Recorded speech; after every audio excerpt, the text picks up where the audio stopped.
Hello friends, welcome in Brinda classes. Let's start today's class.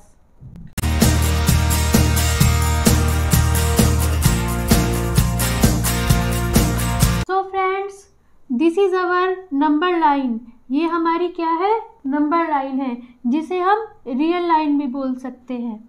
देखिए, इसमें हमें ये नंबर्स दिखाई दे रहे हैं 0 +1 +2 +3 +4 -1 -2 -3 -4 एंड सो ऑन। देखिए फ्रेंड्स, +1 +2 +3 नंबर्स कौन से हो जाएंगे? नेचुरल नंबर्स हो जाएंगे। और अगर हम नेचुरल नंबर्स में 0 भी ऐड कर देंगे तो वो नंबर्स कौन से हो जाएंगे? हमारे पास होल नंबर्स हो जाएंगे। और यदि इन सब होल नंबर्स के बीच में अगर हम ये भी ऐड कर देते हैं जो माइनस के नंबर्स हैं, तो वे सब उन सब का सेट्स क्या मिलकर बनेगा फ्रेंड्स? इंटीजर्स का सेट बनेगा।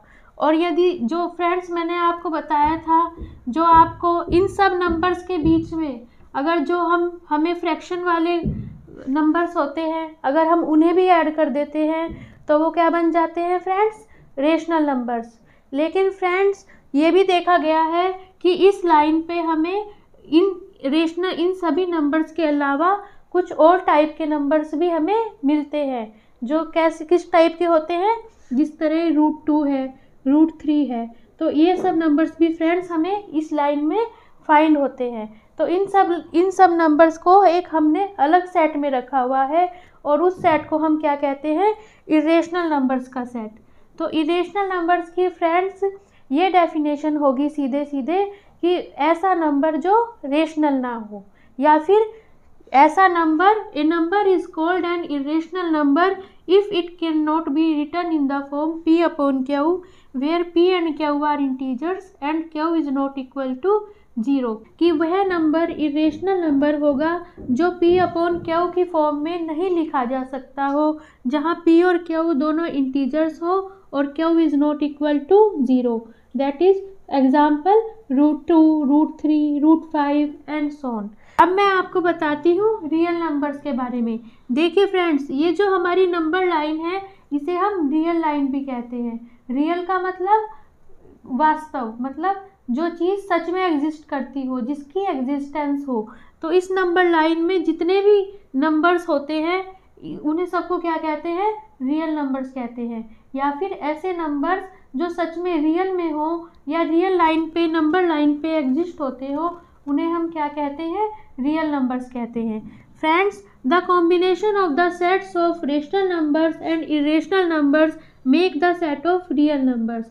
अगर हम रेशनल नंबर्स के सेट को और इरेशनल नंबर्स के सेट को, दोनों को आपस में कंबाइन कर देते हैं, तो हमें क्या मिल जाता है? रियल नंबर्स का सेट मिल जाता है, या हमें क्या मिल जाती है? रियल लाइन मिल जाती है। नंबर 1 ऑफ एक्सरसाइज 1.2, इसमें हमें ट्रू फॉल्स बताने हैं और अपने आंसर को जस्टिफाई करना है। देखिए, इसका फर्स्ट पार्ट है every rational number is a real number. देखिए फ्रेंड्स, मैंने आपको अभी बताया जो रियल नंबर्स होते हैं वो इरेशनल नंबर्स और रेशनल नंबर्स को मिलाकर क्या बनता है? रियल नंबर्स का सेट बनता है। तो एवरी इरेशनल नंबर, जो इरेशनल नंबर्स होंगे हमें वो कहाँ मिलेंगे? इसी लाइन पे मिलेंगे। और ये लाइन कौन सी है? रियल नंबर्स की लाइन है। तो इसका मतलब ये बात ट्रू हो जाएगी, every irrational number is a real number. अब now this is the second part. Every point on the number line is of the form √m, where m is a natural number।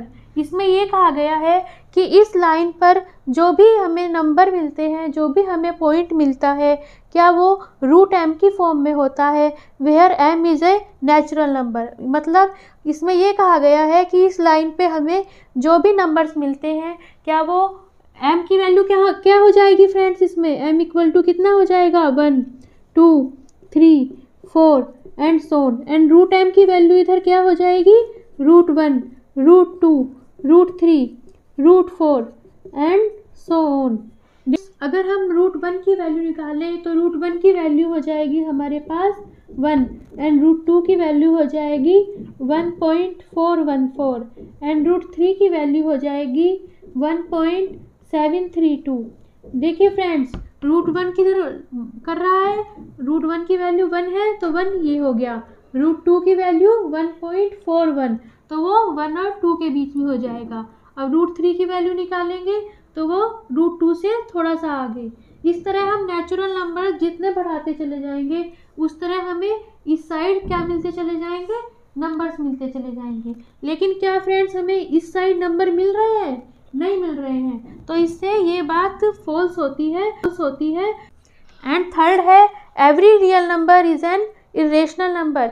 इसमें ये पूछा गया है कि जो एवरी रियल नंबर होता है, मतलब जो रियल लाइन पे जो भी नंबर्स होते हैं, क्या वे सभी इरेशनल नंबर्स होते हैं? क्या वे सभी इस टाइप के होते हैं, √2, √3, √5 एंड सो ऑन? नहीं फ्रेंड्स, इरेशनल रियल लाइन पे तो ये भी एग्जिस्ट करते हैं। ये वाले जो होते हैं इंटीजर्स होते हैं, और क्या बोलते हैं, नेचुरल नंबर्स होते हैं, होल नंबर्स होते हैं, वे भी तो रियल लाइन पे एग्जिस्ट करते हैं। मतलब वे भी तो क्या होते हैं, रियल नंबर्स होते हैं। और ये सभी रियल नंबर्स क्या हो जाएंगे, रेशनल नंबर्स हो जाएंगे। तो रियल लाइन पे तो रेशनल नंबर्स भी एग्जिस्ट करते हैं। तो रेशनल नंबर्स क्या इरेशनल नंबर होते हैं? नहीं होते हैं। तो इसका मतलब जो ये थर्ड पार्ट है ये भी क्या हो जाएगा, फॉल्स हो जाएगा। Number 2 of exercise 1.2 are the square root of positive integers irrational. क्या पॉजिटिव इंटीजर्स के जो स्क्वायर रूट होते हैं वो इरेशनल होते हैं? If not give the example of square root of a number that is rational. तो अगर नहीं होते हैं तो हमें एक ऐसा नंबर बताना है जिसका स्क्वायर रूट रेशनल हो। तो फ्रेंड्स, इस क्वेश्चन को करने के लिए सबसे पहले हमें क्या पता होना चाहिए, पॉजिटिव इंटीजर्स किसे कहते हैं। पॉजिटिव इंटीजर्स सबसे पहले देखिए, इंटीजर्स कौन से होते हैं, 0, +1, -1, +2, -2, +3, -3 एंड सो ऑन। देखिए फ्रेंड्स, इसमें जो 0 है, 0 को ना तो हम पॉजिटिव मानते हैं और ना ही नेगेटिव मानते हैं। और ये जो नंबर्स है ये क्या है, नेगेटिव नंबर्स हैं। तो एक तरह से हमारे पास पॉजिटिव इंटीजर्स कौन से हो जाएंगे, ये वाले जो नंबर्स हैं, +1, +2, +3, +4, +5 एंड सो ऑन। ये सारे जो नंबर्स हैं ये क्या हो जाएंगे हमारे पास, पॉजिटिव इंटीजर्स। तो पॉजिटिव इंटीजर्स कौन से हो जाएंगे,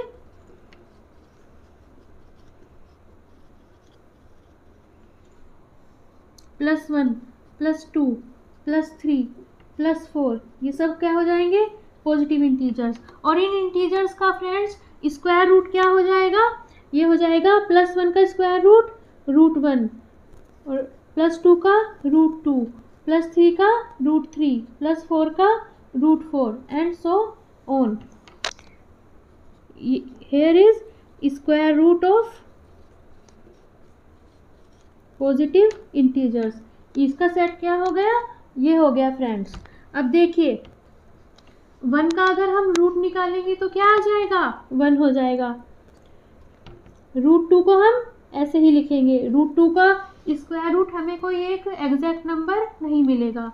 इसी तरह √3 का स्क्वायर रूट हमें एक एग्जैक्ट नंबर नहीं मिलेगा। और √4 का स्क्वायर रूट कितना हो जाएगा, 2 हो जाएगा, 2 2 जा 4। इसी तरह फ्रेंड्स हम बढ़ेंगे आगे, √5, √6। इसी तरह फ्रेंड्स हमें यहाँ पे आगे चल के एक नंबर मिलेगा √9। √9 का स्क्वायर रूट कितना हो जाएगा, 3 हो जाएगा। इस तरह फ्रेंड्स हमें नंबर मिलते चले जाएंगे। हेयर 1 2 3 4 5 इस सेट, ये सभी इस ऊपर वाले सेट को क्या करेंगे, जो सारे नंबर्स होंगे इसे बिलोंग करेंगे। And these are natural numbers and hence natural number so that these are rational numbers।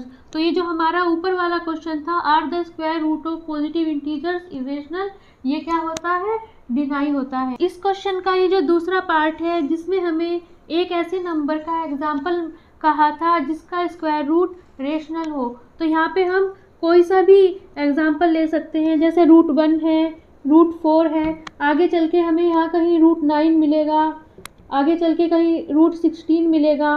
तो √1 का स्क्वायर रूट 1 हो जाएगा, √4 का स्क्वायर रूट 2 हो जाएगा, √9 का स्क्वायर रूट कितना हो जाएगा, 3 हो जाएगा। तो ये सब क्या हो जाएंगे, एग्जाम्पल्स हो जाएंगे। Question number 3 of exercise 1.2, this is show how √5 can be represented on number line. Friends, इस क्वेश्चन में हमें √5 नंबर लाइन पे कैसे रिप्रेजेंट होता है ये हमें यहाँ पे शो करना है। तो इसके लिए सबसे पहले हमें जो पाइथागोरियन थ्योरम होती है उसे समझना पड़ेगा। ये हमारे पास एक राइट एंगल ट्रायंगल है। राइट एंगल ट्रायंगल उसे कहते हैं जिसका एक एंगल जो है 90 डिग्री का हो, राइट एंगल हो। देखिए फ्रेंड्स, जो ये राइट एंगल यहाँ पे बना है, इसके सामने की जो साइड होती है उसे हम क्या कहते हैं, हाइपोटेन्यूज कहते हैं। और जो नीचे बेस वाली साइड होती है उसे हम बेस कहते हैं, और इसे क्या कहेंगे हम, परपेंडिकुलर। तो पाइथागोरियन थ्योरम ये स्टेट करती है कि जो 90 डिग्री के सामने वाली साइड का जो स्क्वायर होता है वो बाकी दोनों साइड्स के स्क्वायर्स के सम के इक्वल होता है। That is a square here, hypotenuse कौन सी हो जाएगी, ए। तो जो ए का स्क्वायर होगा वो इज इक्वल टू बेस का स्क्वायर, बेस क्या हो जाएगा, सी स्क्वायर प्लस, और यहाँ पे परपेंडिकुलर का स्क्वायर, परपेंडिकुलर क्या है, B square. A equal to क्या हो जाएगा, √c square plus B square. Friends, अब हम अगले स्टेप में √5 को नंबर लाइन पे रिप्रेजेंट करना सीखते हैं। देखिए फ्रेंड्स, हमने यहाँ पे एक लाइन ड्रॉ की हुई है और यहाँ पे 1-1 सेंटीमीटर पे निशान लगाए हुए हैं। तो देखिए, अब हमें यहाँ पे √5 बनाना है। तो यहाँ पे हमें वैल्यू चाहिए √5। तो देखिए, ये हो गया इसका बेस, और ये हो गया इसका परपेंडिकुलर, और ये हो गया यहाँ पे हाइपोटेनियस।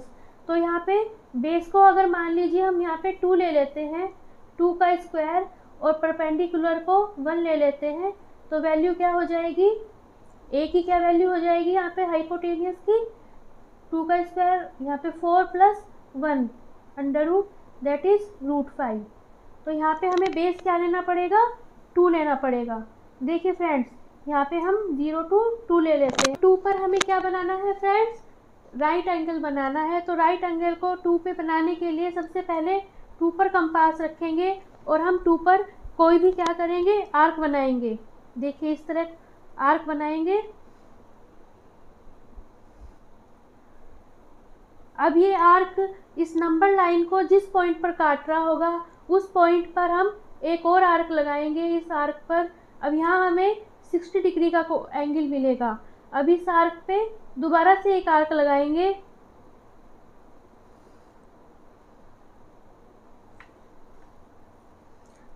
अब एक आर्क इस साइड लगाएंगे और एक आर्क इस साइड लगाएंगे। अब इन दोनों आर्क का जो बाइसेक्ट पॉइंट होगा उसे हम इस पॉइंट से मिला देंगे, तो हमें क्या मिल जाएगा, 90 डिग्री का एंगल मिल जाएगा। इस तरह अब हमें दोनों पॉइंट्स को मिलाने पर इस तरह लाइन मिलती है।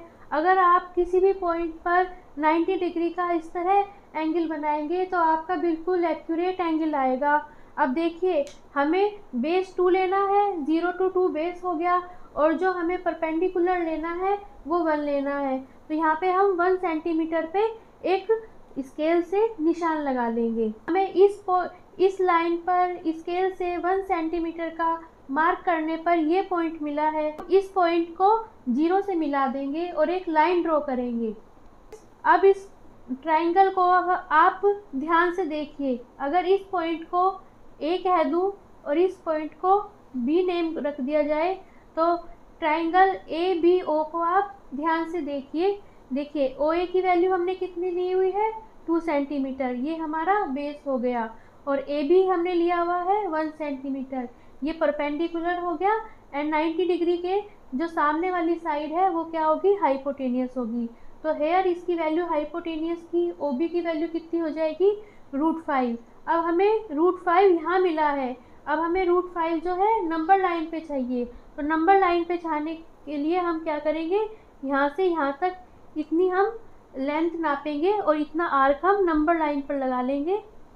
तो यहाँ से लेके यहाँ तक जो हमें फ्रेंड्स लेंथ मिलेगी, जो साइड मिलेगी, उसकी वैल्यू कितनी हो जाएगी, यहाँ से लेके यहाँ तक √5 हो जाएगी।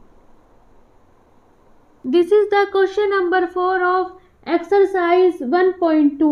इसमें हमें constructing the square root spiral, इसमें हमें एक स्क्वायर रूट स्पायरल बनानी है। सो फ्रेंड्स, क्वेश्चन स्टार्ट करते हैं। यहाँ पे हमने एक यूनिट लेंथ में आप कुछ भी ले सकते हैं, 1 सेंटीमीटर, 1 इंच, कुछ भी आप ले सकते हैं। उसका हमने एक लाइन ड्रॉ की हुई है। देखिए यहाँ पे ये एक राइट एंगल ट्रायंगल है। इसमें 90 डिग्री की जो सामने वाली साइड है वो हाइपोटेन्यूज है, ये नीचे बेस है और यहाँ पे परपेंडिकुलम है। Here h is equal to √b² plus p² by Pythagorean theorem. देखिए अब हमें यहाँ पे √2 बनाना है, तो √2 के लिए हम बेस को क्या लेंगे, 1 लेंगे और परपेंडिकुलम को भी 1 लेंगे। तो 1 का स्क्वायर प्लस 1 का स्क्वायर कितना हो जाएगा, 2 हो जाएगा और √2 हो जाएगा। तो देखिए बेस तो हमने यूनिट लेंथ का ले लिया है, तो अब हमें परपेंडिकुलर भी क्या लेना है, 1 लेना है। तो 1 के लिए पहले हम यहाँ पे 90 डिग्री का एंगल बनाएंगे।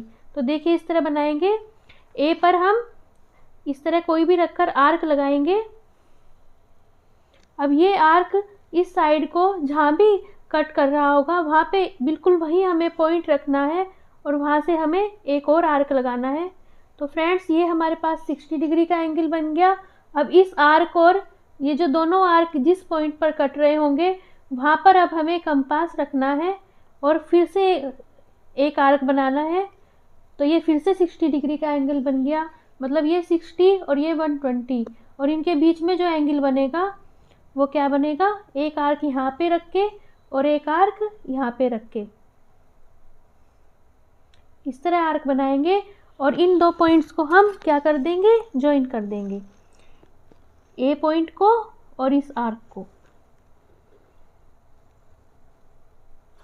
देखिए फ्रेंड्स, इस तरह अगर आप 90 डिग्री का एंगल बनाते हैं तो आपका बिल्कुल एक्यूरेट एंगल बनेगा। देखिए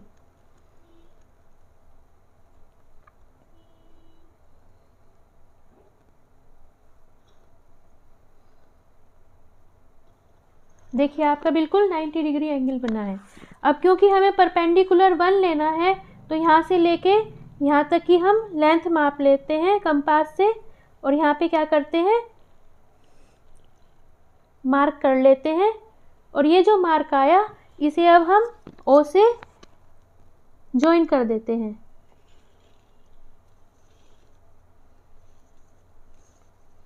तो देखिए ये जो हमारे पास साइड आएगी ये कितनी आएगी, √2 आएगी। ये 1 था और ये भी 1 था। अब हमें √3 बनाना है, तो √3 के लिए हम बेस क्या रखेंगे, √2 रखेंगे और परपेंडिकुलर 1 रखेंगे। तो यहाँ पे बेस तो √2 हो गया, इस पॉइंट को हम B मान लेते हैं और इस पॉइंट पर हम 1 यूनिट का परपेंडिकुलर हम कंस्ट्रक्ट करते हैं। इसी तरह कंस्ट्रक्ट करना है। सबसे पहले हमने इस साइड पे एक आर्क बनाया, फिर ये आर्क इस साइड पे जिस पॉइंट पर काट रहा होगा वहाँ पे एक आर्क बनाया। अब इन दोनों आर्क का बाइसेक्ट पॉइंट पर फिर एक आर्क बनाया, एक आर्क यहाँ, एक आर्क यहाँ और एक ये इस आर्क पे रख के एक आर्क यहाँ। अब इस पॉइंट को इस पॉइंट से हम क्या कर देंगे, ज्वाइन कर देंगे।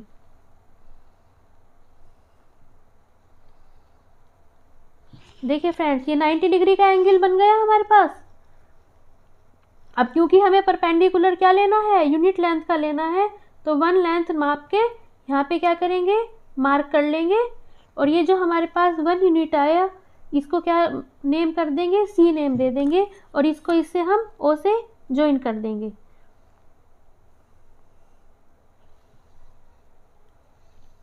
अब ये लेंथ कितनी आ गई, √3 आ गई।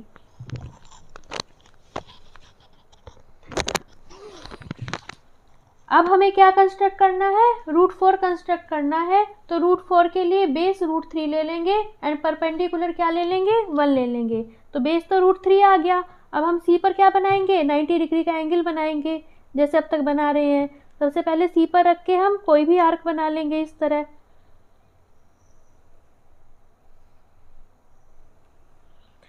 अब ये आर्क इस साइड को जहाँ पे कट कर रहा होगा वहाँ पे एक आर्क बनाएंगे और फिर इन दोनों आर्क के बाइसेक्ट पॉइंट पर एक आर्क बनाएंगे, एक यहाँ आर्क, एक यहाँ आर्क, एक इस आर्क पर रख के इन दोनों आर्क के बाइसेक्ट पॉइंट पर रख के हम एक और आर्क लगाएंगे। अब इन दोनों आर्क के बाइसेक्ट पॉइंट पर रख के हम सी से ज्वाइन कर देंगे। अब सी पर एक 90 डिग्री का एंगल बन गया है।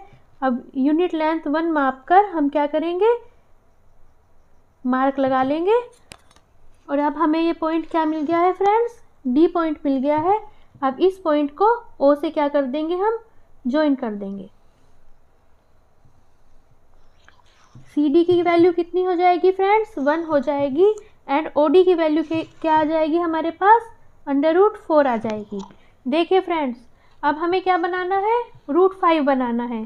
तो √5 के लिए क्या करेंगे, बेस क्या लेंगे, √5 के लिए बेस हम √4 लेंगे और परपेंडिकुलर 1 लेंगे। तो इसी तरह बेस √4 लेने के लिए बेस यहाँ पे √4 है। अब डी पर क्या बनाएंगे, एक 90 डिग्री का हम एंगल बनाएंगे। देखिए हमने डी पर यहाँ पर कोई भी आर्क बना लिया है।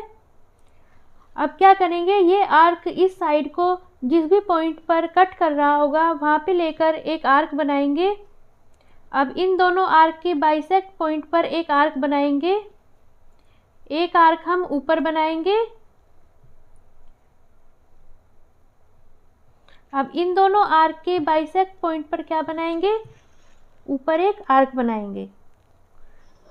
अब इन दोनों आर्क के बाइसेक्ट पॉइंट को डी से हम मिला देंगे और पीछे 1 यूनिट को माप कर हम क्या करेंगे, मार्क कर लेंगे और इसी तरह ओ से क्या करेंगे, ज्वाइन कर देंगे। तो वैल्यू क्या निकल जाएगी, √5 वैल्यू निकल जाएगी। अब देखिए हम √5 तक बना चुके हैं। इसी तरह √6 की वैल्यू के लिए हमें बेस √5 रखना है और जो परपेंडिकुलर है 1 रखना है। यहाँ पे बेस √5 आ गया, इस पॉइंट को नाम दे देते हैं ई। अब ई पर क्या बनाएंगे, हम फिर से 90 डिग्री का एंगल कंस्ट्रक्ट करेंगे। तो उसके लिए ई पर रख के कंपास एक आर्क बनाएंगे।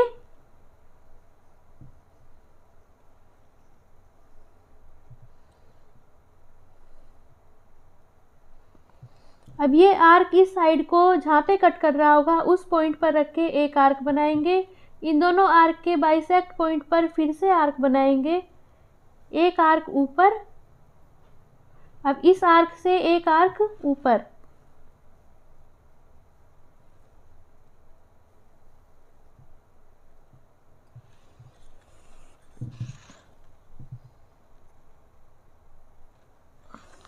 अब इस आर्क, दोनों आर्क के बाइसेक्ट पॉइंट को ई से क्या कर देंगे, ज्वाइन कर देंगे। और यूनिट लेंथ की हम क्या करेंगे, यूनिट लेंथ लेकर इस पर मार्क कर लेंगे। तो ये पॉइंट हमारे पास एफ आ जाएगा। अब एफ को क्या करेंगे, ओ से ज्वाइन कर देंगे।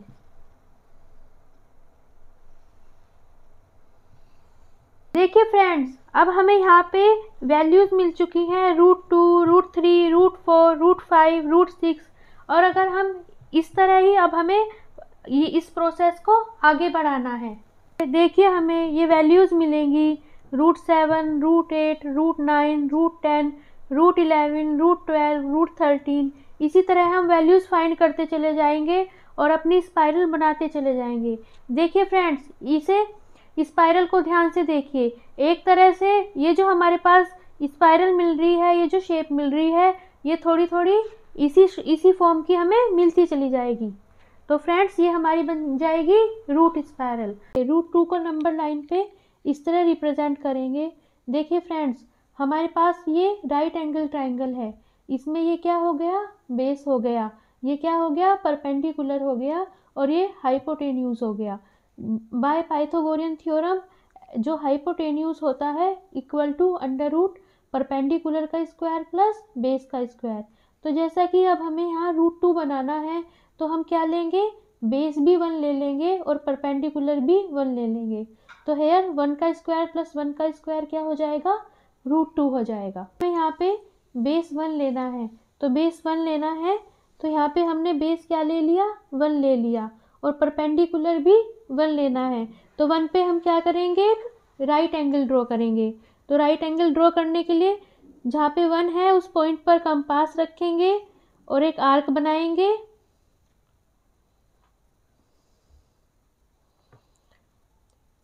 देखिए फ्रेंड्स, कंपास से आर्क बनाने में हमें इस बात का ध्यान रखना है, जैसे जब हमने कंपास में जितनी डिस्टेंस ली है बस उसे फिर बाद में जब तक 90 डिग्री का एंगल नहीं बनता है उस डिस्टेंस को हमें छेड़ना नहीं है, उतनी ही डिस्टेंस लेके हमें आगे प्रोसेस करना है। अब देखिए ये आर्क इस लाइन को जिस पॉइंट पर काट रहा होगा उस पॉइंट पर रखकर एक और आर्क बनाएंगे, इससे हमें 60 डिग्री का एंगल बन जाएगा। अब इन दोनों आर्क के बाइसेक्ट पॉइंट पर कंपास रख के एक ऊपर आर्क बनाएंगे और एक इस आर्क पे आर्क बनाएंगे। अब ये आर्क इस आर्क को जिस पॉइंट पर काट रहा होगा उस पॉइंट पर रख के एक और आर्क बनाएंगे। देखिए फ्रेंड्स, ये हो गया 60 डिग्री का एंगल, ये हो गया 120 का एंगल, और 60 और 120 के बीच में हो गया 90 डिग्री का एंगल। अब इन दोनों आर्क के बाइसेक्ट पॉइंट को हम 1 से मिला देंगे। अब देखिए डी से अगर हम मापे तो हमारे पास बिल्कुल एक्यूरेट एंगल आएगा। देखिए फ्रेंड्स, बिल्कुल एक्यूरेट एंगल आ रहा है, 90 डिग्री का एंगल आ रहा है। अब क्योंकि हमें परपेंडिकुलर भी 1 लेना है √2 के लिए, तो 1 लेंथ की जितनी हमने यहाँ पे 1 लेंथ ली थी उतनी ही कंपास में लेंथ भरेंगे और यहाँ पे हम मार्क लगा लेंगे। अब यहाँ पे इस लाइन को ये मार्क जहाँ कट कर रहा होगा इससे हम 0 को ज्वाइन कर देंगे।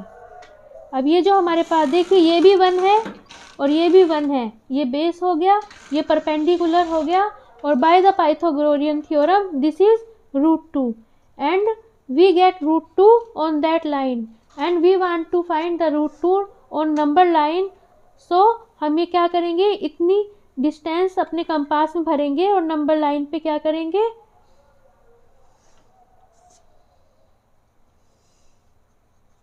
मार्क कर लेंगे।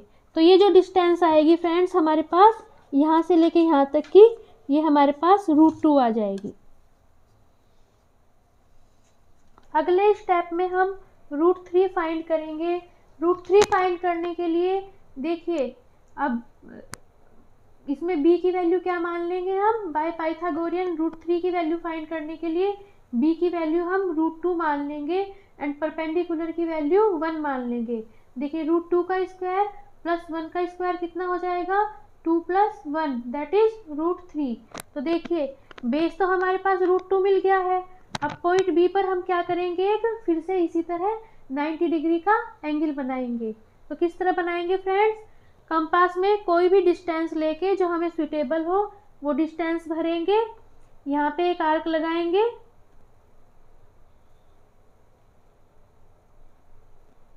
बी पर कंपास रख के अब हम क्या लगाएंगे, एक आर्क लगाएंगे। ये आर्क √2 वाली जो लेंथ है उसे जिस पर काट रहा होगा वहाँ पे एक आर्क लगाएंगे। इन दोनों आर्क के बाइसेक्ट पॉइंट पर एक आर्क लगाएंगे। अब एक आर्क इधर और एक आर्क इधर। अभी इन दोनों आर्क के बाइसेक्ट पॉइंट पर एक आर्क लगाएंगे।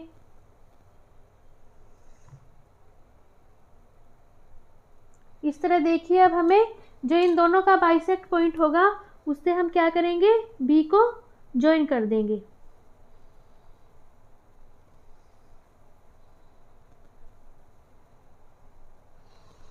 देखिए इस तरह हमें 90 डिग्री का एंगल मिल गया, क्योंकि परपेंडिकुलर अब हमें क्या चाहिए, 1 चाहिए। तो यूनिट लेंथ का कंपास में भरेंगे और परपेंडिकुलर जो हमें मिला है उस पर 1 का निशान लगा लेंगे। निशान लगाकर फ्रेंड्स अब इस पॉइंट को हम ओ से ज्वाइन कर देंगे।